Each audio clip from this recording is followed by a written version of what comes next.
Bonjour à tous, ravi de vous retrouver dans Smart Job, votre rendez-vous emploi RH, c'est tous les jours du lundi au vendredi, débat, analyse, expertise et vos rubriques habituelles évidemment au programme. Aujourd'hui, un petit événement en exclusivité sur notre antenne, la sortie du livre réalisé par les entrepreneurs et dirigeants chrétiens, son titre « Humaniser l'entreprise », 33 témoignages de chefs d'entreprise. Ils nous font partager l'intérieur de leur être aussi et la manière dont ils managent leurs entreprises. On en parle dans quelques instants avec François Vigne, président de la commission communication des EDC. Et puis dans Smart Philo, on parle aujourd'hui d'un sujet dont on parle beaucoup sur ce plateau, la diversité. Mais qu'est-ce que cela veut dire de la fenêtre du philosophe Thibaut Brière? On en parlera avec lui dans quelques instants. Et puis dans le cercle RH, un spécial Les entreprises s'engagent. C'est une marque, c'est une plateforme. On va en parler avec Thibaut Guilhuy, le haut-commissaire à l'emploi et puis le directeur général de Savantia et le président de la commission sociale de l'ANIA. Qu'est-ce que cela veut dire s'engager lorsqu'on est décideur ou entrepreneur? On en parle dans quelques instants dans notre débat. Et puis fenêtre sur l'emploi, développer son employabilité grâce à l'apprentissage des langues étrangères. C'est très important les langues étrangères pour décrocher un job. On en parlera avec Arnaud Decaux, responsable partenariat France Amazing Talker. Voilà le programme. Tout de suite, c'est bien dans son job.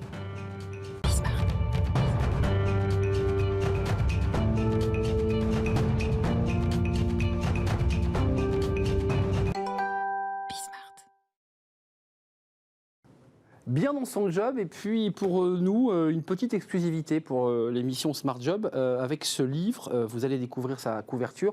Il n'est pas encore sorti, il sortira le 14 janvier prochain. Humaniser l'entreprise, témoignages de dirigeants engagés, préface de Pierre Guillet. Il est réalisé par les entrepreneurs et dirigeants chrétiens. C'est un travail de longue haleine, un travail de fond qui a été mené par Sophie Isoard Allo, qui a entendu et écouté ces entrepreneurs sur la manière dont ils ont à diriger leurs entreprises. On en parle avec François Vigne, vous le connaissez sur notre antenne puisqu'il fait partie des experts de Smart Job.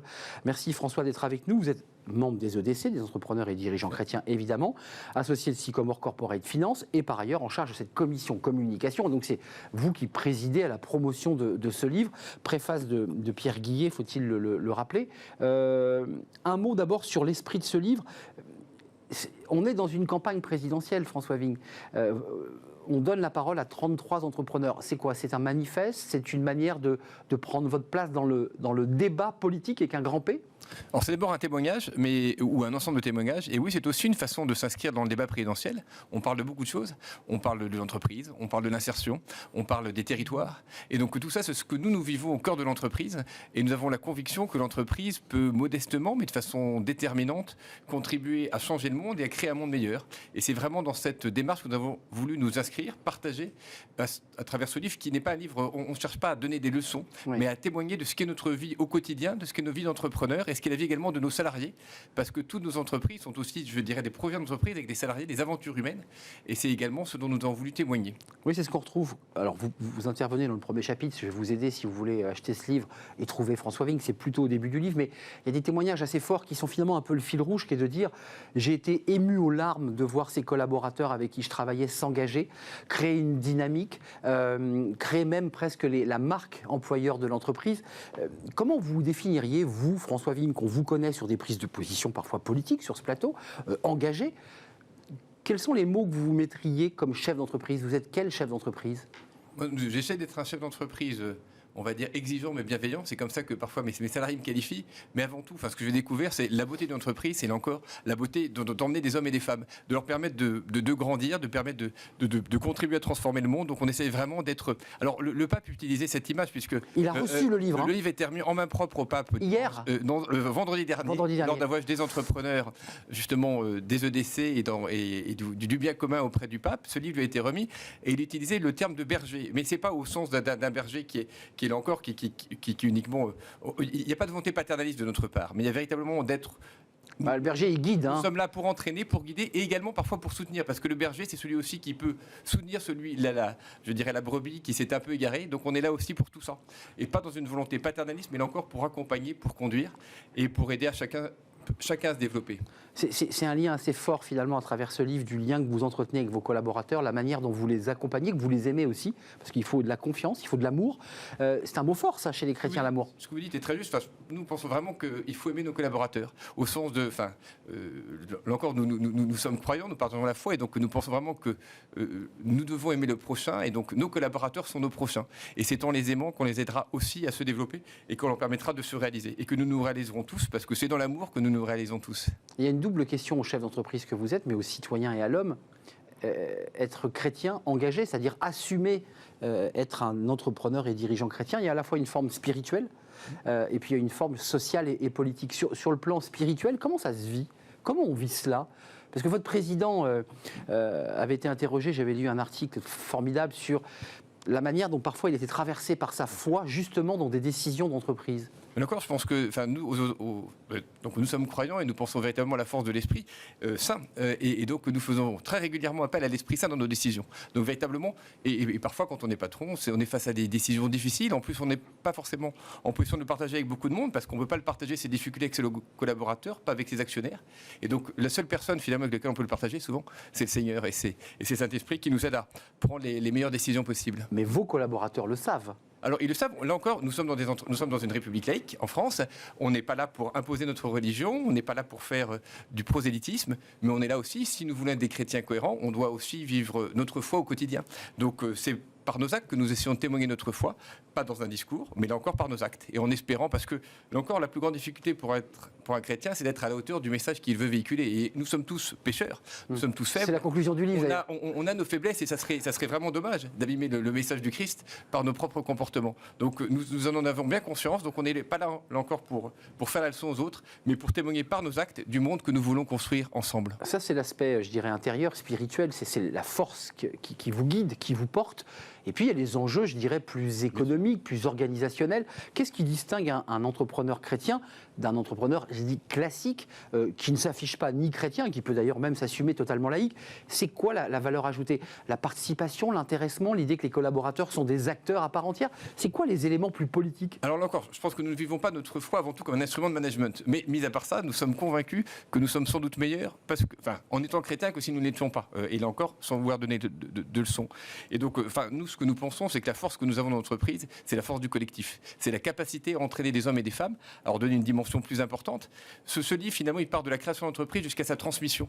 Et c'est vraiment comme ça que nous nous voyons. C'est-à-dire, nous sommes des entrepreneurs, nous créons nos entreprises et notre volonté, c'est aussi de les transmettre à nos collaborateurs. Et c'est finalement dans tout ce chemin que nous réalisons et que nous permettons aussi à nos collaborateurs de se réaliser. Qu'est-ce que vous voulez que les gens en fassent de ce livre? Comment ils doivent s'en nourrir? Parce que c'est quoi? C'est pour donner des vocations, donner envie finalement à ceux qui sont des chrétiens de s'assumer aussi, de le dire, de le porter et de le faire vivre concrètement dans l'entreprise. Qu'est-ce que ce livre doit faire, doit provoquer? La première chose, c'est que nous aimons donner envie à nos concitoyens de créer des entreprises, parce qu'on pense que l'entreprise est une entreprise formidable et que là encore, même au niveau politique, c'est véritablement un moyen de transformer le monde et non pas de rester dans les mots. Donc véritablement, de ce point de vue-là, nous serions très heureux de pouvoir donner envie à des chrétiens ou des non-chrétiens de développer leur entreprise, de participer à ces aventures entrepreneuriales. Si en plus nous pouvons donner l'envie à ces patrons ou à ces entrepreneurs d'être chrétiens, de partager notre foi, on aura fait encore mieux parce que nous avons tous l'impression de bénéficier d'un trésor et ce trésor, nous voulons le partager. Alors il y a une question fondamentale avant de nous quitter et je laisse évidemment les lecteurs découvrir ces moments, ces tranches de vie parce qu'il y a beaucoup d'émotions aussi dans ce livre. Le rapport à l'argent, parce que c'est vrai que le pape a beaucoup évoqué la notion de frugalité, le rapport à l'écologie, à la planète, l'idée de ne pas trop consommer. C'est compliqué. Comment se vit ce rapport à l'argent, à la réussite de fait, mais aussi à l'argent au sens physique du terme? C'est une excellente question parce que le rapport à l'argent est compliqué. En plus, il dépend de chacun. Nous, ce que nous apprend en tout cas l'Évangile, ce que nous apprend le Seigneur, c'est que l'argent, il faut le mettre au service du bien commun. Donc, gagner de l'argent n'est pas condamnable, n'est pas un problème. En revanche, il faut bien utiliser son argent. Et vous parliez également de la problématique des ressources naturelles. Je pense qu'aujourd'hui, l'ensemble de la société convient qu'il faut mieux gérer, mieux utiliser ces ressources naturelles au service du bien commun, qu'il ne s'agit plus de les gaspiller à titre individuel, mais de les partager. Et donc c'est pour ça qu'on pense que ce message est d'une actualité profonde et que nous devons tous agir ensemble au service du bien commun. Entrepreneur, plus solidaire si j'entends, plus écologique aussi, finalement plus en prise avec les souffrances de la planète ou ses réalités? ses souffrances, c'est ses réalités, mais là encore pour lui permettre justement d'avancer et de continuer à développer de nouveaux fruits ensemble. Donc vous ne savez pas encore si le pape s'est plongé dans le livre? Alors le pape a beaucoup de choses à faire, il reçoit beaucoup de monde, mais nous espérons bien, je pense. Enfin, on a un pape qui est un grand lecteur et donc nous sommes convaincus qu'il va le lire et qu'on aura bientôt un retour de sa part. Vous allez l'envoyer, j'imagine, au président du MEDEF, on l'envoie au président Macron. On l'envoie à l'ensemble des acteurs. Notre volonté, là encore, c'est de rendre témoignage. Après, à chacun d'en faire ce qu'il voudra et d'en faire bon usage. Mais on est vraiment dans une dimension très ouverte. Et chrétien, non chrétien, aucun problème là-dessus. Avant de nous quitter, vous travaillez dans la finance, hein, oui, Comore Finance. Qu'est-ce que vous disent vos collaborateurs quand ils vous décrivent ou quand vous entendez parler de vous? Parce que les bruits couloirs sur le patron, exigence, mais humanité, c'est ça qui vous définit, François? Là encore, on nous dit, mais là encore, surtout pas, moi je ne suis pas là pour parler de moi. Hein. Mais vous êtes dedans. Hein. Exigence et bienveillance. Enfin, c'est vraiment ce qu'on veut être. Exigence parce que si on n'est pas exigeant, malheureusement, on ne progresse pas. Et je pense qu'on a tous besoin d'être exigeants. Exigeants envers nous-mêmes d'abord, et ensuite exigeants envers ses collaborateurs aussi. Mais bienveillant parce que notre volonté, là encore, on le disait, ce que j'ai vraiment appris, c'est à aimer mes collaborateurs. Et je pense que c'est sans doute la plus belle chose que j'ai apprise. L'amour, c'est un mot important. C'est un mot décisif. Décisif et nécessaire. Plongez-vous dans Humaniser l'entreprise. Témoignages de dirigeants engagés, 33 dirigeants. 33 dirigeants. Femmes et hommes d'ailleurs. Tout à fait. Aux éditions MAM, je n'avais pas précisé votre éditeur, c'est important. Il sort vendredi 14. Et je voudrais remercier également, donc évidemment, Sophie Zohar qui a vraiment eu un rôle déterminant dans la réalisation de ce livre. Également Isabelle Laluin, notre attachée de presse, qui a joué un rôle également déterminant. Ce sont des femmes qui ont été très très agissantes sur le développement et sur la construction de ce livre. Des femmes engagées, et notamment Sophie Isoaralo qui a écouté, qui a recueilli le témoignage et puis qui l'a reconstitué dans ce livre très humain. Hein. Ce n'est pas un manifeste politique, ce n'est pas une liste de propositions politiques, qu'on soit bien clair, c'est vraiment des témoignages forts de femmes et d'hommes engagés dans leur entreprise. Merci François Vigne. Merci beaucoup Arnaud. Membre des EDC, entrepreneurs et dirigeants chrétiens, vous savez, je maîtrise parfaitement l'acronyme, et en charge de la commission communication des EDC. Ce livre à découvrir vendredi 14 dans toutes les librairies françaises évidemment, et d'outre-mer, je n'ai pas de doute. Smart Philo, c'est notre rubrique. On s'intéresse, tiens, à un mot qui fait écho d'ailleurs à ce livre, la diversité. Mais qu'est-ce que c'est vu de la fenêtre d'un philosophe? On en parle tout de suite. Smart Philo, un philosophe, Thibaut Brière, est avec nous sur ce plateau. Vous êtes conseiller en management, expert des nouvelles formes de travail et auteur d'un livre remarqué, Toxique. C'est votre dernier livre chez Robert Laffont. Toxic Management. Toxic Management, une expérience, votre expérience en tout cas, c'est un livre très fort de votre réalité de philosophe dans une entreprise. Et vous décrivez par le menu tout ce que vous avez traversé. La diversité, peut-être que d'ailleurs vous avez eu à être confronté à ce concept-là dans votre expérience. Qu'est-ce que ça veut dire? Parce que nous, on en parle beaucoup sur ce plateau, il y a beaucoup d'entreprises qui s'engagent, mais c'est quoi la diversité, Thibaut? La diversité, je me propose, alors d'abord c'est quelque chose qui est fondamental en entreprise, je veux dire, on en parle toute la journée, il y a des chartes de la diversité, des directeurs de la diversité, et puis ce que l'on dit, c'est que c'est une composante essentielle de l'intelligence collective. C'est-à-dire que si on veut innover collectivement, eh bien dans la mesure où innover, c'est penser à ce à quoi les autres ne pensent pas, eh bien on a besoin d'avoir des avis divers, pense-t-on, et donc des profils divers. Donc qu'est-ce que la diversité ? Eh bien, la première chose que l'on peut faire en philosophe, en tout cas en philosophe en culotte courte, c'est essayer de faire ce qu'on appelle une analyse de concept, c'est-à-dire de distinguer le concept de diversité de ses plus proches parents, notamment de distinguer la diversité d'abord de la multiplicité et ensuite de la variété. Alors d'abord, pour qu'il y ait de la diversité, il ne suffit pas d'être plusieurs, comme on peut se le raconter parfois en entreprise. On est plusieurs autour de la table, on se dit il va y avoir de la diversité cognitive, on va être plus intelligent à plusieurs que seul. Eh bien, ça ne suffit pas. Par exemple, on le voit bien avec des feuilles photocopiées, vous avez plusieurs feuilles, mais le multi peut être la simple reproduction à l'identique du même. Bien. Donc, les mêmes feuilles, blanches en général. Blanches, exactement, des feuilles blanches, mais même imprimées du moment qu'elles sont identiques. Donc, il faut quelque chose de plus que le multiple pour définir la diversité. Il faut qu'il y ait des différences entre ce multiple. Des différences, justement, de tout type.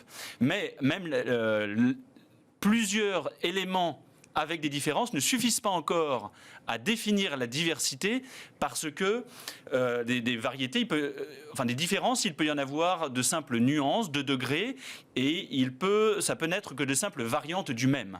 Donc vous nous empêchez un peu de tourner en rond là quand même. Hein. Je vous empêche, oui, on essaie d'avancer. Là, vous avancez, mais en tournant en rond. Eh bien justement, on ne va pas faire que tourner en rond, on va aboutir à un moment. Et donc, la variété ne suffit pas encore pour qu'il y ait diversité. Ce qu'il faut pour qu'il y ait diversité, c'est qu'entre les différents éléments en présence, il y ait non seulement des différences, mais des divergences. La diversité, c'est ce qui assume la possibilité de la divergence. Il faut qu'entre les éléments, il y ait non seulement une différence de degré, mais une différence de nature. Je prends un exemple très simple. À l'intérieur, par exemple, d'une même espèce, l'espèce fromage ou des espèces de vaches, dans l'espèce vache, il y a une multitude. Il y a différentes variétés de vaches, différentes variétés de fromage. Et donc, c'est la raison pour laquelle on parle d'une variété de fromage, d'une variété de vaches. Et donc d'une diversité de fromage ou une diversité de races de vaches. Entre les espèces, donc à l'intérieur d'une même espèce, il y a une variété, mais entre les espèces, il y a de la diversité. Et c'est la raison pour laquelle on parle de biodiversité. La conclusion de tout ça, me direz-vous, Arnaud, quelle est-elle appliquée à l'entreprise ? Mais oui. Eh bien, appliquée à l'entreprise, c'est qu'en fait, lorsque l'on croit faire de la diversité en entreprise habituellement, eh bien... On n'en fait pas. On en fait mal, exactement. C'est-à-dire qu'en fait, on ne fait que de la variété. Parce que à l'intérieur de l'espèce humaine, entre moi, un handicapé, une femme, quelqu'un de plus de 65 ans, etc., lorsque l'on croit faire de la diversité, eh bien en fait, entre moi et un autre individu de l'espèce humaine, il n'y a que des différences de degré. Nous appartenons à la même espèce et donc l'infinie variété humaine ne suffit pas à faire une seule diversité. Et donc c'est le mauvais mot qu'on utilise alors. Exactement. On prend le mot diversité pour le mot en fait variété. Mais on s'en gargarise parce que aujourd'hui, d'un point de vue législatif, pour complaire à des exigences réglementaires, eh bien, on essaye de montrer tout ce que l'on fait allant dans ce sens. Mais on se trompe de mots, on se trompe de concept. En revanche, ce qui est sûr, c'est que la diversité, on en a radicalement besoin en entreprise pour justement stimuler l'intelligence collective. Mais la vraie diversité, c'est celle que vous portez dans votre définition. Exactement, la vraie diversité. Et cette vraie diversité, comment on l'obtient ? Alors naturellement, en intégrant dans l'entreprise des personnes avec des formations variées, des littéraires, des scientifiques, etc., pour pouvoir avoir autour de la table une variété de points de vue à minima qui s'expriment. Donc une variété d'origine ethnique, une variété de genre, une variété culturelle. On essaye de recruter une variété humaine et on escompte que de cette variété de recrutement va produire une diversité cognitive, une diversité de points de vue. C'est très scientifique ce que vous nous écrivez, Thibault, là. C'est-à-dire qu'en fait, il y a une forme de quota, de nombre, enfin tout ça, ça se calcule comme ça aussi finement dans l'entreprise ? En tout cas, c'est ce que l'on essaye, on tend vers ça. Autrement, il n'y aurait aucun intérêt à promouvoir la diversité en entreprise. Enfin, il y a un intérêt qui est celui de la discrimination positive, d'essayer de... Oui. Il y a une préoccupation tout à fait. Humaniste. Mais l'entreprise ne se contente pas d'humanisme. Elle, ce qui l'intéresse dans le concept de la diversité, au-delà de cette intention humaniste, c'est de produire de la diversité cognitive, c'est-à-dire d'innover, de produire de l'intelligence collective. Alors, comment on fait ? Parce qu'il y a la vraie et la fausse diversité, puisqu'on se trompe de mots, on parle de variété plus que de diversité, mais comment on fait pour vraiment mettre en pratique cette vraie diversité ? C'est ce que vous évoquiez, c'est-à-dire choisir aussi des parcours, des formations universitaires, des gens qui viennent de grandes écoles, des gens sans diplôme. Ça contribue à la diversité, ça ? Oui, ça contribue. Alors, on en parle moins d'ailleurs de ça. C'est ça, on a besoin de recruter effectivement des gens avec une variété disciplinaire, une variété de formation initiale, parce qu'on pense que ça va permettre, en tout cas on va maximiser les chances de produire de l'intelligence collective autour de la table. Mais on voit bien que les entreprises ont beaucoup de mal avec la diversité, parce qu'assumer la possibilité de la divergence... Donc de l'opposition. Eh bien ça fait peur a priori dans une équipe. Naturellement, lorsque l'on est manager, on préfère avoir des gens qui vont dans le même sens. Comment voulez-vous gérer une équipe si tout le monde divergeait en permanence ? C'est un peu moutonnier de l'équipe qui, globalement, marche dans le même sens. Et donc, cher Arnaud, nous sommes peut-être parfois contraints de constater que la diversité, plus on en parle, moins on en fait parfois. On met le mot... C'est la prose, quoi. C'est M. Jourdain, quoi. Un petit peu parfois. On met le mot là où la réalité manque. Et du coup, on peut se poser la question à terme, est-ce qu'on ne parlerait pas d'autant plus... La fonction de la diversité affichée en entreprise très affichée, ouais. Ne serait pas de faire diversion à la fécondité de la divergence. C'est-à-dire qu'on aurait peur de la vraie diversité. Et on le recouvrirait de cette diversité un peu rassurante. Exactement. La diversité traite aussi de l'égalité homme-femme, puisqu'il est question de diversité lorsqu'une entreprise favorisera dans un recrutement une femme aux dépens d'un homme. Nous sommes d'accord. Et parce qu'on va en attendre que la femme exprime un point de vue, on va dire, davantage féminin, en tout cas avec son propre point de vue. Pareil, lorsque l'on va recruter quelqu'un qui a été champion du monde de ping-pong, ou quelqu'un... Ou de tennis de table. Ou de tennis de table, effectivement, l'un ou l'autre, qui sont quand même très très proches. La différence est ténue quand même entre les deux. L'un est un sport, l'autre est un loisir.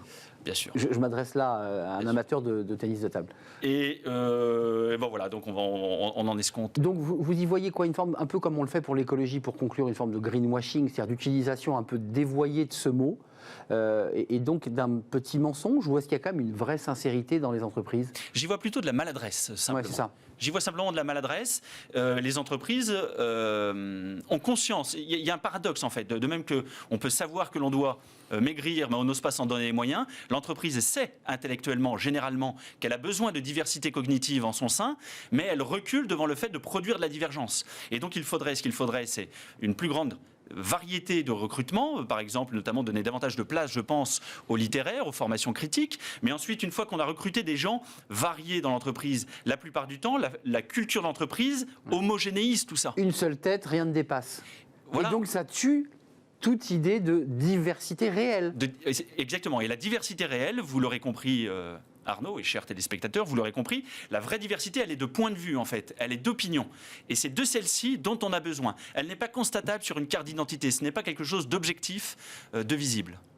Merci pour cette étude passionnante et sur l'utilisation des mots et la manière dont les mots sont parfois un petit peu vidés de leur substance et utilisés à mauvais escient. Variété, diversité, à ne pas confondre.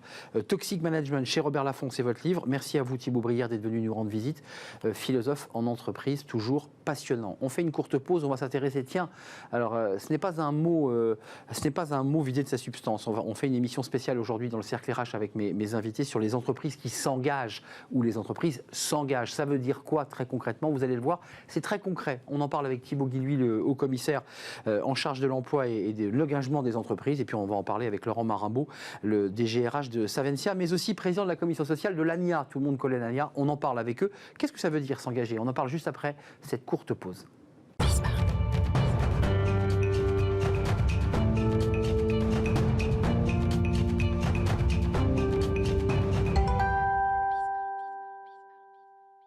Le Cercle RH, notre débat spécial consacré aux entreprises qui s'engagent. Alors, je mets des guillemets parce que c'est une vraie marque, puisque c'est une plateforme, un label, plateforme créée en octobre dernier. Ça fait 2 mois que cette plateforme permet aux entreprises de pouvoir communiquer, s'inscrire, créer du lien. On va en parler dans quelques instants. Ça veut dire quoi s'engager? S'engager pour l'emploi et l'emploi des jeunes aussi, puisque vous savez qu'on est partenaire d'un jeune, une solution. On en parle chaque semaine avec un chef d'entreprise qui recrute et on en parle évidemment chaque mois avec Thibaut Guilhuy qui est avec nous, au commissaire à l'emploi et à l'engagement des entreprises. Bonjour Thibaut, bonjour. Toujours un plaisir de vous accueillir. Alors là, on va sortir, mais pas tout à fait d'un jeune, une solution, parce que tout ça est intimement lié, mais on va parler des entreprises s'engagent. Et puis avec vous, parce qu'il vous accompagne pour cette émission, Laurent Marimbaud. Merci d'être avec nous, Laurent. DGRH, c'est-à-dire directeur général en charge des ressources humaines de Savencia.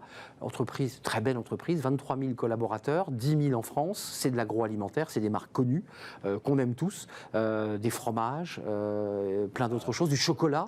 Exactement. Vous avez tapé dans le mille. Caprice des Dieux, Saint-Agur, Tartare, Valrhona, la Maison du Chocolat, un beau groupe. Ça fait envie. Et vous êtes par ailleurs président de la commission sociale de l'ANIA. En quelques mots, l'ANIA, c'est une organisation très connue. Vous êtes un interlocuteur d'ailleurs régulièrement des pouvoirs publics sur tous les sujets importants. C'est l'ANIA qui est en première ligne et qui regroupe quoi? Plus de 300 entreprises? Ah, beaucoup plus. Beaucoup plus ? Beaucoup plus. En France, c'est 15 000 entreprises de l'industrie agroalimentaire. Ça représente 450 000 emplois en France, l'industrie alimentaire. Donc c'est un énorme secteur d'activité. Un secteur d'activité d'excellence, bien entendu. La France est un des leaders sur ce secteur. Exactement. Et l'industrie agroalimentaire contribue à la balance positive de la France et donc est le 3e acteur en matière de contribution positive à la balance commerciale française. Alors, commençons par le début, Thibaut Guilhuy, parce qu'on a énormément parlé dans cette émission, et récemment avec la ministre du Travail, Elisabeth Borne, d'un jeune, une solution, de cette plateforme qui permet de mettre en relation une offre, une demande, des alternants, des services civiques. Là, aujourd'hui, vous êtes venu nous parler des entreprises s'engagent. Parce qu'il y a un lien direct avec un jeune, une solution. C'est quoi exactement les entreprises s'engagent? Dites-nous en quelques mots. Un jeune, une solution, c'est un des programmes des entreprises s'engagent, un des programmes d'action, parce que les entreprises s'engagent, c'est d'abord tourné vers l'action. C'est une initiative qui a été lancée à l'époque par le président de la République. Juillet 2018 ? Exactement, vous êtes bien informé, je vois. Et en tenant finalement un discours assez simple, il faut faire le maximum pour que l'écosystème soit le plus favorable à la prospérité des entreprises, qu'elles puissent se développer, qu'elles puissent se recruter, qu'elles puissent innover, qu'elles puissent exporter comme le fait l'agroalimentaire. Mais face aux défis sociaux, sociétaux et environnementaux auxquels notre société, notre pays a à faire face, nous avons besoin de l'engagement des entreprises.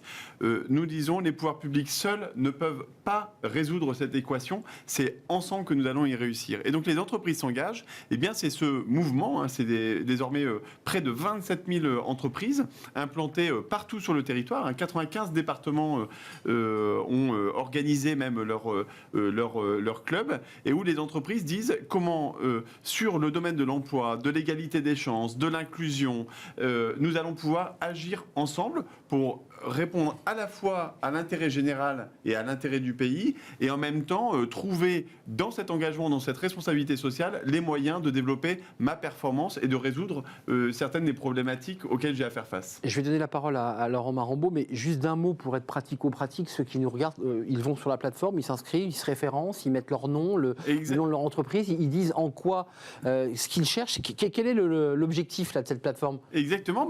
Alors, ils peuvent aller sur la plateforme, les entreprises-s'engagent.gouv.fr. Il y a déjà plus de 55 000 entreprises qui se sont connectées depuis 2 mois que nous avons lancé d'ailleurs ensemble ce réseau. Et puis, vous pouvez vous inscrire et puis regarder aussi les programmes d'action. Il y a un jeune, une solution, comment investir et recruter des jeunes.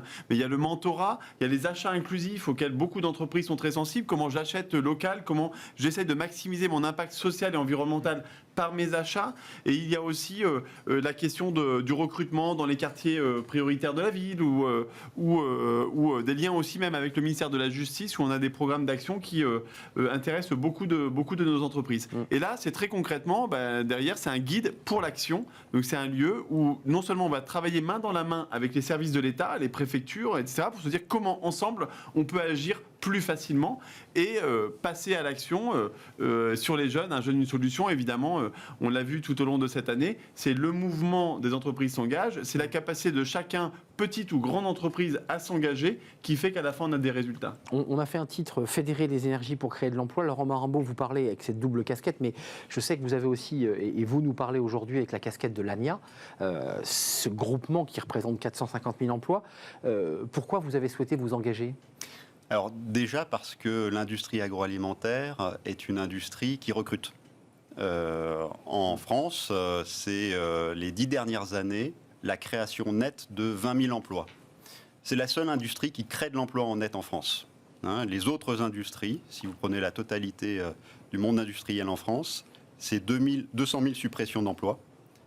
L'industrie agroalimentaire, c'est 20 000 créations d'emplois nets. Et secteur très dynamique en recrutement d'apprentis, parce que si vous y tenez beaucoup. Exactement. Former donc, cette jeunesse-là. On s'est retrouvés à la fin de l'été 2020.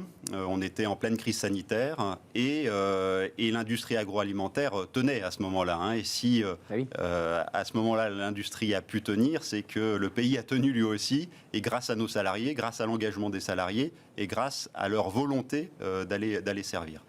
Et on s'est dit, qu'est-ce qu'il faut qu'on fasse pour aller encore plus loin, pour aider des jeunes. Excusez-moi, vous avez été victime, votre secteur global, pas uniquement Savencia, mais le secteur global d'une pénurie de main-d'œuvre aussi. Exactement. Ah oui, c'est compliqué. On est face à cette pénurie de main-d'œuvre, et donc on cherche tous les moyens, tous les bons moyens pour faire venir à nous des personnes motivées qui comprennent ce que c'est que le métier de l'industrie agroalimentaire, parce que c'est un métier à part. Et donc on s'est investi à fond dans le mouvement Un jeune, une solution, lancé par le haut-commissaire, par Thibault. Et ça a été pour nous la possibilité de doubler le nombre d'apprentis entre 2018 et 2020. Grâce à la plateforme, grâce à la mise en relation. Grâce à la plateforme, bien sûr, grâce à la mobilisation de nos équipes, grâce à la conviction aussi. Parce que quand vous avez une industrie alimentaire qui n'est pas habituée à recruter des apprentis, elle se retrouve devant une forme d'inquiétude. Oui. Des jeunes vont arriver. Comment on les accueille, comment on les intègre. Il n'y aura personne pour les suivre. Exactement. C'est ce que vous entendez, j'imagine, dans les usines. Enfin, et puis la vision du jeune, entre guillemets, avec tout ce que ça... Qui n'est pas toujours fausse, d'ailleurs. Hein. Non, mais... Oui. Voilà.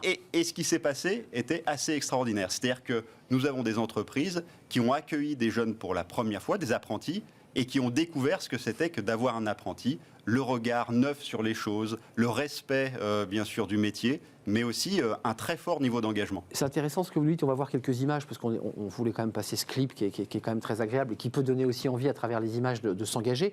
Mais vous dites une chose intéressante, nos entreprises n'avaient pas l'habitude des apprentis. C'est très intéressant, ce n'était pas dans notre culture ça avant. Oui, on est dans une culture du savoir-faire et donc de la maîtrise de ce savoir-faire. C'est 98% de TPE et de PME en France, l'industrie agroalimentaire. Donc c'est beaucoup d'entreprises familiales, petite taille, et donc habituées à maîtriser, je dirais, son environnement et son savoir-faire. Et donc de modifier, de bousculer ce savoir-faire et cet environnement, ça a été quelque chose d'important à réaliser. Et puis c'est aussi préparer la génération future, parce que tous ces savoir-faire, il faut les éduquer, il faut les remplacer, il faut les transmettre. Et donc c'est un formidable mouvement qui est en train de se mettre en place dans l'industrie agroalimentaire et qui nous permettra de continuer à gagner demain sur les marchés, y compris à l'international. Quelques images, Thibault, puis après je vous interroge évidemment parce que je trouve que c'est très intéressant d'entendre des chefs d'entreprise, enfin des RH de grandes entreprises qui parlent avec autant de passion de cet engagement, très concrètement. Regardez ces images, les entreprises s'engagent, voilà, c'est pour vous donner envie évidemment de vous engager. Quelques images et on se retrouve juste après. Dans des milliers d'entreprises en France, on s'engage. On s'engage les uns pour les autres, pour ceux qui manquent encore d'expérience et ceux qui en ont déjà beaucoup, pour ceux qui ne viennent pas d'ici et ceux qui reviennent de loin. On s'engage pour ceux qui ont de l'énergie à revendre et ceux qui veulent une deuxième chance, pour ceux qu'on regarde différemment et ceux qui voient les choses autrement. On se fiche bien du lieu de naissance et on accueille tous les talents.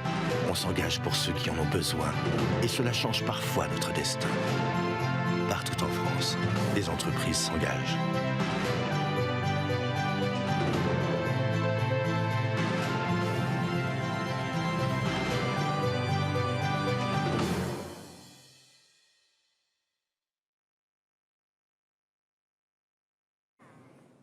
Voilà, 3W, les entreprises s'engagent. Donc ça, c'est la plateforme. Thibault Guilhuy, c'est intéressant parce qu'il y a à la fois des chefs d'entreprise, des grands groupes qui s'engagent avec passion, avec dynamisme, qui y croient. Il y a une dynamique, je dirais, côté État, côté gouvernement, qui dit j'ai le sentiment qu'en très peu de temps, vous avez changé le regard qu'on porte sur l'apprentissage, les métiers manuels, la relation en l'entreprise, le regard que portent les jeunes sur l'entreprise. Vous avez fait une petite révolution en très peu de temps, finalement. Ouais, peut-être qu'il y a un état d'esprit, un mouvement qui est en train de s'imprimer dans le pays, mais je pense qu'on a juste cherché à révéler ce qui était quand même aussi déjà en fait existant. D'abord le fait qu'on oppose souvent l'intérêt général et puis l'intérêt des entreprises, là où nous en fait on a cherché les convergences. Et l'exemple par exemple que citait Lania, quand on les a rencontrés effectivement en plein cœur de la crise, ces difficultés de recrutement là, on leur a dit chiche, nous les jeunes ils cherchent en fait à préparer leur avenir à travers l'apprentissage. Comment on peut faire mouvement, comment on peut accélérer les choses. Il y avait déjà des entreprises dans l'agroalimentaire qui faisaient de l'apprentissage, et on s'appuie toujours sur ce qui est déjà porté par les entreprises pour pouvoir l'amplifier et faire en sorte que ça diffuse. Comment vous expliquez qu'il y a encore 5, 6 ans, 10 ans, l'apprentissage, ça passait pas en France, on comparait avec le modèle allemand, et les chiffres étaient très clairs, et que maintenant ça fonctionne? Qu'est-ce qui s'est passé? Encore une fois, je pense que l'apprentissage, on le mettait dans une case. On le mettait, c'est pour certains types de métiers. Métiers manuels. C'est pour ceux qui ne peuvent pas passer de bac ou qui ne peuvent pas faire des études supérieures. On opposait l'un à l'autre. Là, une sous-formation, il y avait un côté un peu... La première des choses, c'est qu'on dit, non, en fait, pour apprendre, pour grandir, pour créer de l'expérience, quels que soient les métiers dans lesquels on a envie de se diriger, qu'ils soient manuels, intellectuels, tertiaires, dans le digital, dans tous les métiers, eh bien en fait on a besoin d'un mélange d'apprentissage et d'expérience. Et l'apprentissage, c'est exactement cette alternance entre des apprentissages et de l'expérience. Et ça, c'est vrai dans tous les métiers, dans tous les univers, de la petite à la grande entreprise.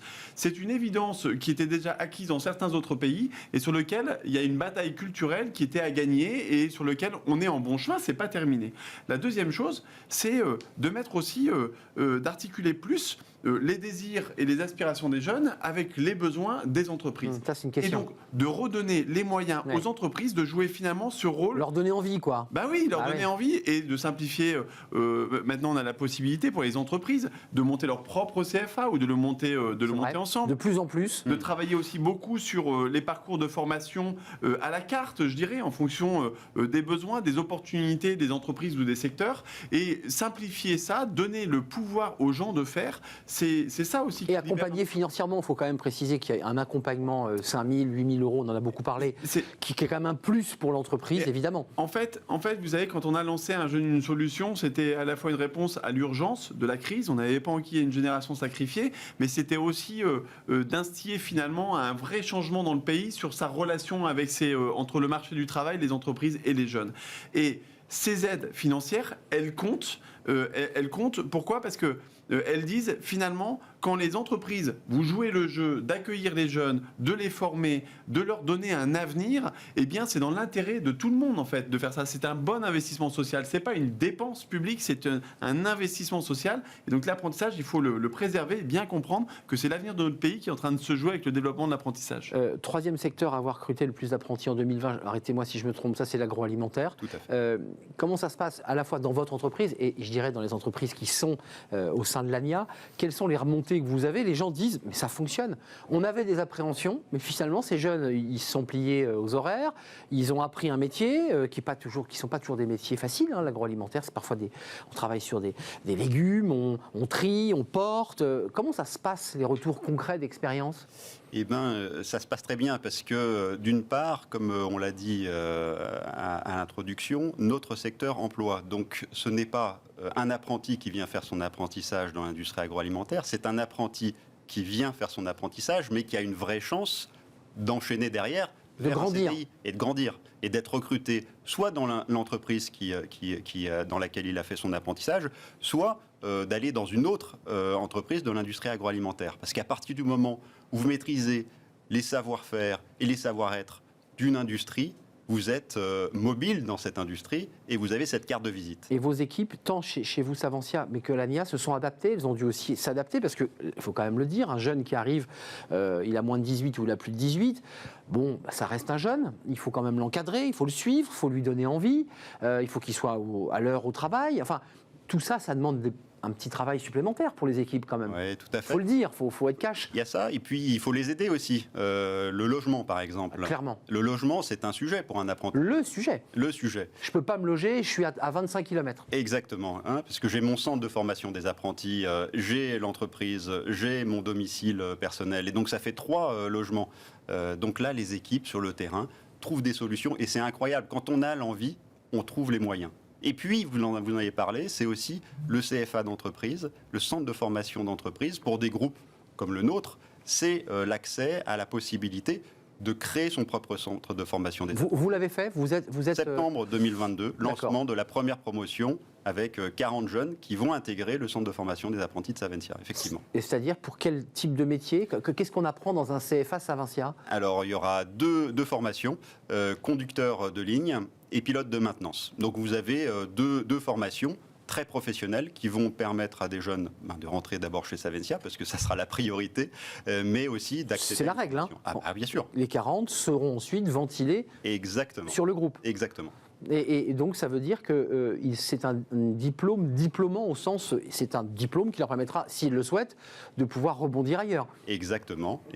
Et là, on vient résoudre une autre problématique qui est celle de l'emploi, puisque nous avons souhaité travailler avec l'AFPA qui a des centres dans tous les territoires, sur toutes les régions, et donc la possibilité de aligner le lieu de l'apprentissage et le lieu de la formation avec l'AFPA. Alors, il nous reste un petit peu de temps parce que moi, je voulais quand même vous interroger, Thibaut Guilluy. Vous venez tous les mois dans le cadre de ce partenariat Un jeune, une solution. Quand on voit les chiffres et on les commente régulièrement, le chômage recule d'une manière globale. Hein. Là, on ne parle pas exclusivement des jeunes. Les jeunes, le chômage reste encore élevé, mais il recule aussi. Plus vite. Jusqu'où vous allez là? C'est quoi l'objectif? Parce qu'on a évoqué, d'ailleurs on l'avait évoqué avec la ministre, le plein emploi à 5,5% de... Et le paradoxe, c'est on est toujours en pénurie d'emploi. Donc tout ça devient très compliqué. Comment on fait là? Vous allez jusqu'où? C'est quoi les objectifs que vous vous êtes fixés? Parce qu'on est en campagne présidentielle, faut-il le rappeler. Je dirais d'abord, quasiment, notre objectif, il est dans... Vous l'avez atteint? Dans la baseline, un jeune, une solution. Est-ce qu'aujourd'hui, tous les jeunes ont trouvé une solution? Alors, certes, on peut se satisfaire. 3 millions de jeunes ont été accompagnés, à qui on a apporté une solution avec un jeune, une solution. C'est vrai qu'on a un taux d'emploi des jeunes qu'on n'avait pas connu depuis plus de 30 ans. Le chômage a encore... la création d'emplois... Il a encore reculé il y a 2 jours, là, les derniers chiffres. Hein. Oui, et là, sur le mois de novembre, c'est plus 24% de création d'emplois par rapport à 2019, qui était déjà une période qui était quand même assez tonique.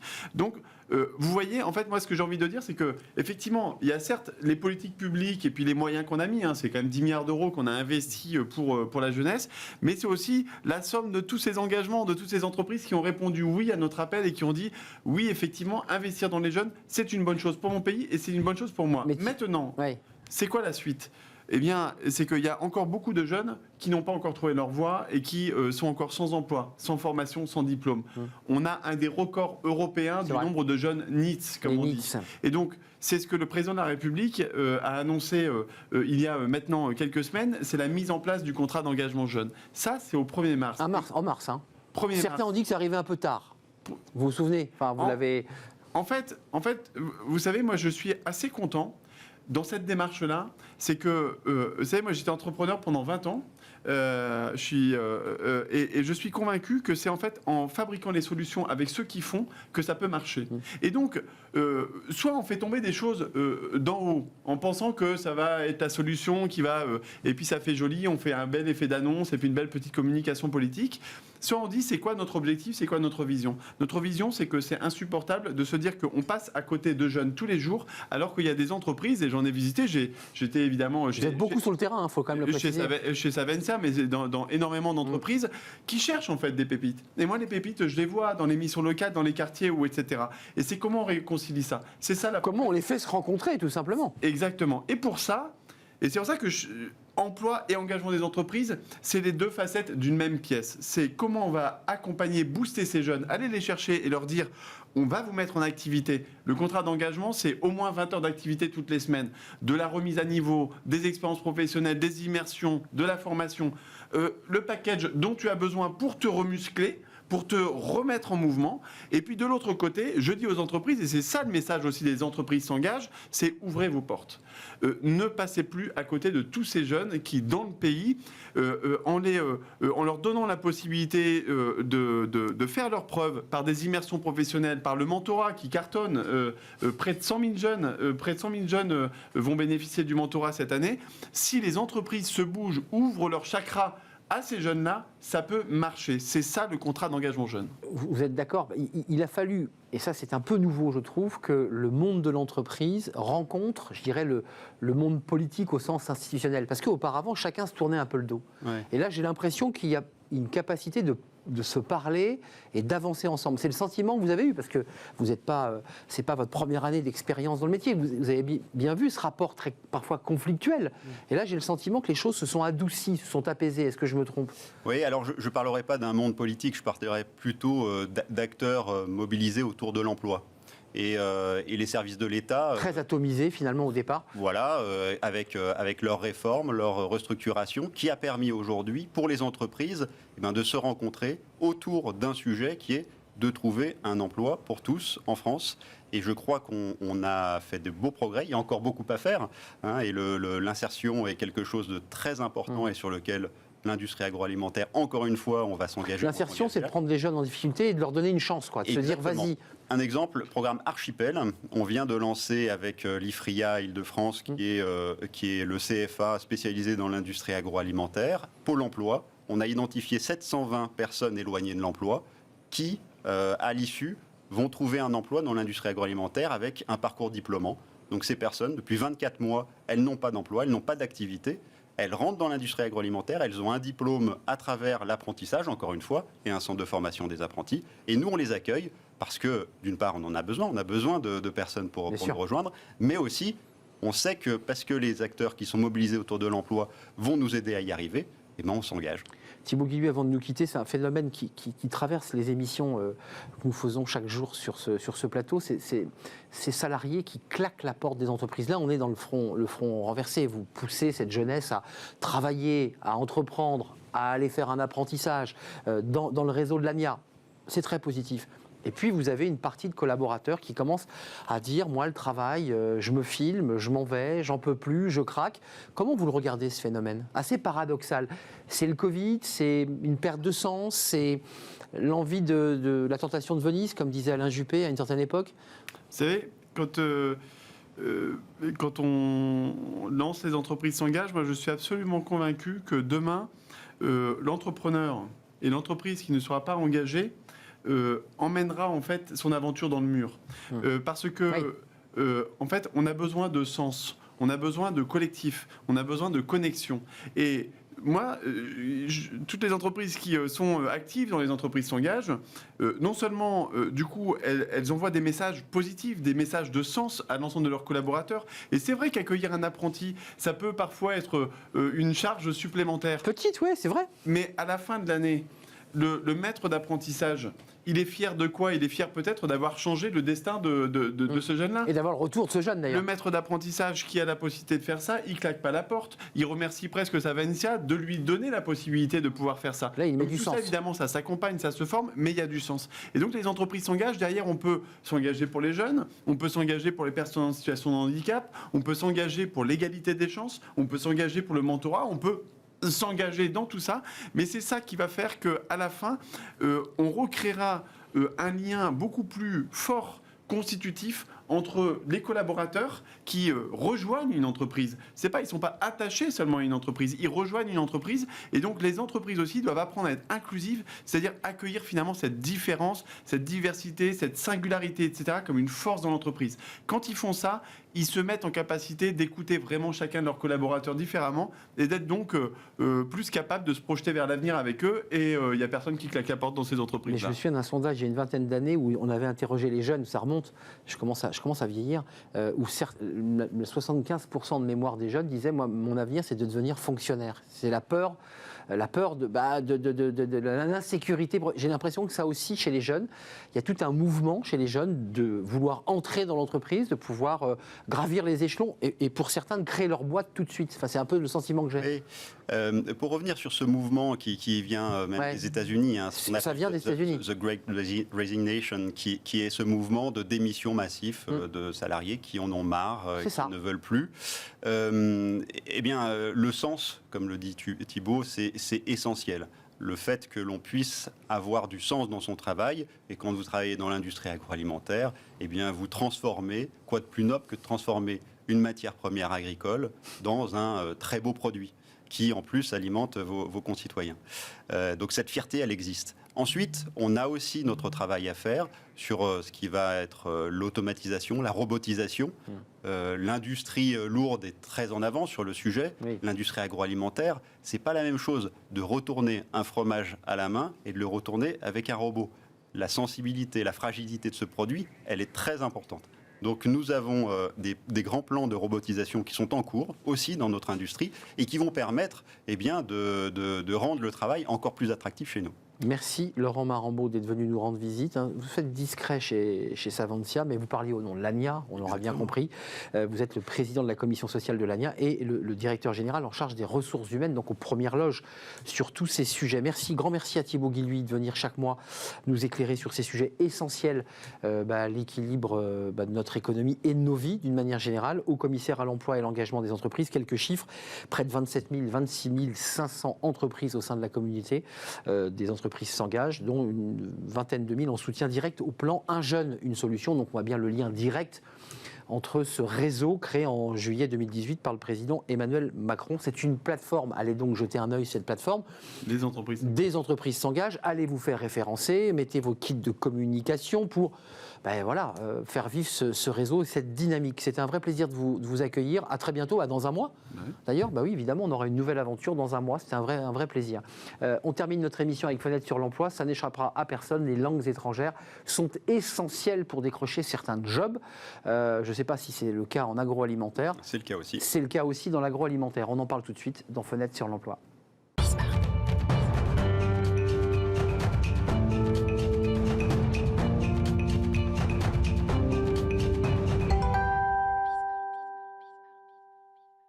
Fenêtre sur l'emploi pour parler des langues étrangères. On en parle beaucoup. Elles sont, on le sait, utiles, nécessaires, plus que jamais nécessaires pour décrocher un emploi. Parfois l'emploi de ses rêves d'ailleurs, parce que c'est souvent une condition sine qua non. Et on en parle justement avec Arnaud Decaux. Bonjour Arnaud. Bonjour. Ravi de vous accueillir sur le plateau. Responsable partenariat France Amazing Talker. Alors, il faut quand même préciser que l'entreprise Amazing Talker a été créée en 2016 par Abner Chao à Taipei, donc à Taïwan. Exact. Ça fait beaucoup rire en régie, ma prononciation. Taipei. Taipei. Ah, j'étais pas loin. Pas loin, presque. Pas loin. Quelques mots quand même, parce que vous avez fait un sondage, vous avez sondé les cœurs. Alors, la langue qui arrive en tête, alors évidemment, c'est pas un scoop, c'est l'anglais, mais on découvre dans votre étude que la seconde langue que les gens souhaitent pratiquer, c'est le coréen du Sud. Alors je me suis dit, est-ce qu'il n'y a pas un lien avec votre fondateur de votre société? Pourquoi le coréen du Sud en deuxième langue? Moi j'aurais dit chinois, j'aurais dit l'espagnol, j'aurais dit des langues commerciales. Pourquoi le coréen? Alors c'est vrai que le coréen c'est assez surprenant pour nous parce qu'on n'y pense pas forcément en tant que deuxième langue. Mais il y a on va dire une vague coréenne qui est arrivée en Europe et aussi ailleurs dans tous les autres pays du monde, avec la popularité des films, des séries, de la musique. Et donc on a beaucoup de personnes qui souhaitent apprendre le coréen par passion, plus que par pragmatisme. Et c'est pour ça qu'on a énormément de personnes en ligne qui souhaitent aujourd'hui apprendre des langues pas forcément connectées ou très proches du français, des langues latines, et qui vont apprendre le coréen. Très éloigné de la langue française, très, le coréen. très éloigné, oui. Les trois autres langues, c'est quoi? On a l'anglais, le coréen et ensuite le japonais, ouais. Le chinois, voilà. Et le chinois, alors là, on est vraiment dans une langue d'affaires, puisqu'on anticipe l'idée qu'on soit en négociation commerciale ou qu'on travaille pour une entreprise chinoise pour évidemment avoir une facilité commerciale, j'imagine, pour les échanges. C'est quoi le profil de ceux qui poussent la porte de votre entreprise? Qu'est-ce qu'ils cherchent? Alors, il y a plusieurs profils, mais la plupart des personnes qui viennent apprendre sur notre langue, sur notre plateforme, ont entre 26 et 34 ans. Donc, c'est des personnes qui ont soit fini leurs études et qui vont commencer à travailler bientôt, ou des personnes qui sont déjà en poste et qui souhaitent évoluer justement dans leur carrière ou ajouter quelque chose de plus, proposer quelque chose de plus à l'entreprise afin d'évoluer et avoir d'autres opportunités. Alors, la formation des langues a beaucoup évolué depuis une trentaine d'années. Auparavant, il fallait aller en classe, s'asseoir, prendre des transports en commun ou sa voiture. Là, aujourd'hui, maintenant, on est dans du e-learning, on peut ouvrir son téléphone. Comment ça marche chez vous? Exact. Les personnes, aujourd'hui, les utilisateurs ont besoin de cet enseignement non standardisé et d'avoir justement cette flexibilité sur la disponibilité, les prix. Surtout, donc, nous, sur notre plateforme, on a juste à venir sur le site, choisir son enseignant. Et ensuite, on est tout de suite pris en charge avec un agenda virtuel où, par exemple, si votre enseignant il est en Chine, tous les décalages horaires vont être mis automatiquement à jour sur l'emploi du temps. Et tous les cours se font par Zoom, donc par vidéoconférence, où on partage après son écran. Et voilà. Information importante que vous nous transmettez. On peut donc, en fonction de son niveau évidemment, notamment en chinois ou en coréen, puisque j'imagine qu'il faut quand même un gros apprentissage de base, mais on a des professeurs de la langue, des chinois, des coréens. C'est ça. Nous sommes d'accord. C'est ça. L'avantage d'être en ligne, c'est qu'on a accès à des professeurs et des personnes qui sont des natifs, soit qui habitent en France mais pas forcément dans la même ville, ou même qui habitent encore dans le pays là où est parlée la langue. Et qui souhaitent ensuite l'apprendre. Les enseignants aussi, ils ont des profils très divers. C'est pas non seulement des enseignants typiquement, on va dire, formés dans le système scolaire, ça peut être aussi des professionnels qui eux-mêmes cherchent à diversifier leurs revenus. Et donc on peut avoir, par exemple, un prof d'anglais qui est aussi avocat ou infirmier, etc. Et on peut avoir justement des cours extrêmement intéressant et précis par rapport à ses propres besoins de son métier. J'imagine que vous proposez aussi des cours d'échange classiques pour des gens qui ont un certain niveau et qui cherchent en fait à échanger sur les métiers de la vie quotidienne. J'imagine que c'est ça aussi l'intérêt d'avoir des natifs. Exact, c'est ça. On a tous les niveaux, du niveau le plus basique, on peut commencer à apprendre la langue, donc commencer à partir de rien. Ou justement cibler, par exemple, on a un objectif bien précis, j'ai envie de, par exemple, évoluer dans ce métier-là, mais j'ai besoin de ces compétences-là dans cette langue, et on peut aussi trouver un enseignant qui lui-même a ces compétences et souhaite nous les transférer. On apprend en combien de temps le coréen dans la formation, parce que votre entreprise a été créée à Taïwan. C'est quoi le délai d'apprentissage du coréen pour ceux qui veulent aller travailler ou ceux qui ont la passion de ce pays ou de la musique de ce pays? Alors, pour apprendre une langue aussi différente que le français, le coréen en tant que français, ça va prendre, on va dire, environ 1 à 2 ans, vraiment pour être réellement opérationnel, pour quelqu'un de très motivé et qui va s'y mettre régulièrement. De très motivé, c'est 1 ou 2 ans? Voilà, c'est ça. D'accord. Et ça, vous proposez cette formation?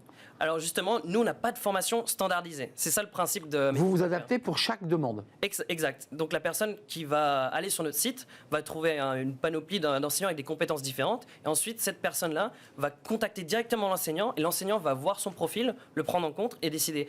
Ok, vous voulez aller ici, vous avez ces objectifs-là, vous avez ces compétences-là, ça vous prend tant de temps et on va vous fixer, par exemple, en fonction de vos disponibilités, 1 heure, 2 heures de cours par semaine, ou etc., etc. Et le volume moyen d'horaire choisi par vos candidats, parce que c'est vrai qu'il y a un objectif, parfois on met la barre un peu haut et l'enseignant dit, mais si vous voulez atteindre cet objectif, vous aurez 6 mois de travail.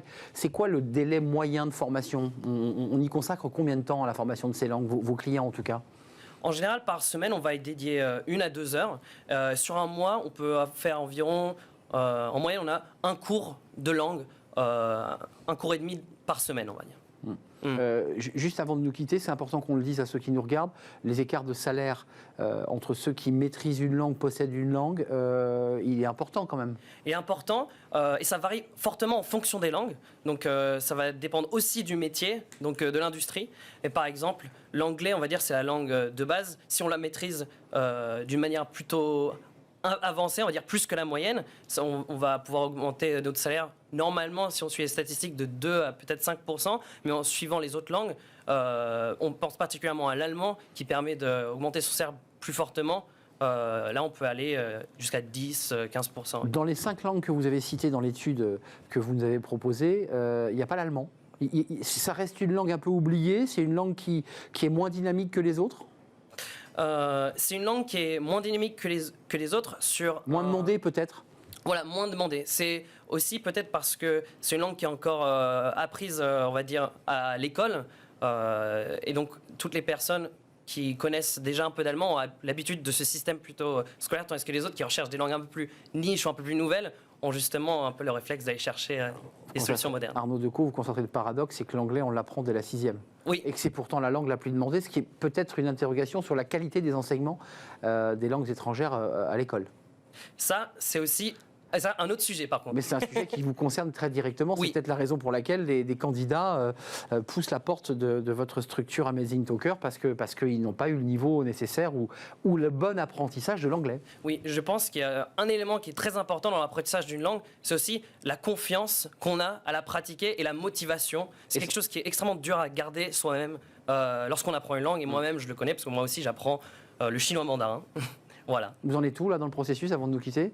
Là, je me dirais intermédiaire avancé, j'arrive à travailler dans la langue, mais l'écriture, ça reste encore à travailler. L'alphabet chinois, c'est quelque chose de terrible. C'est ça, les caractères, c'est un bon challenge, on va dire. Bon, bah écoutez, c'est un défi, vous reviendrez nous voir quand vous parlerez et écrirez complètement le mandarin. Absolument. Merci Arnaud Decaux d'être venu sur notre plateau, responsable partenariat France Amazing Talker, entreprise taïwanaise installée en France, vous l'aurez compris, avec un programme à la carte en formation de langue et notamment du coréen, mais pas seulement, évidemment. Merci de nous suivre, merci de votre fidélité, évidemment. Merci à toutes les équipes qui m'accompagnent, merci à Ulysse et à Kenny, double réalisation aujourd'hui, un luxe. Merci à Saïd pour le son et merci à Fanny Griesmer. Je serai là demain, bien entendu. Non, pas demain, je serai là bien dans 3 jours. Voilà, petit déplacement à Val d'Isère, vous me verrez justement à Val d'Isère sur nos antennes pour les événements des Napoléons. Merci, portez-vous bien d'ici là, bye bye.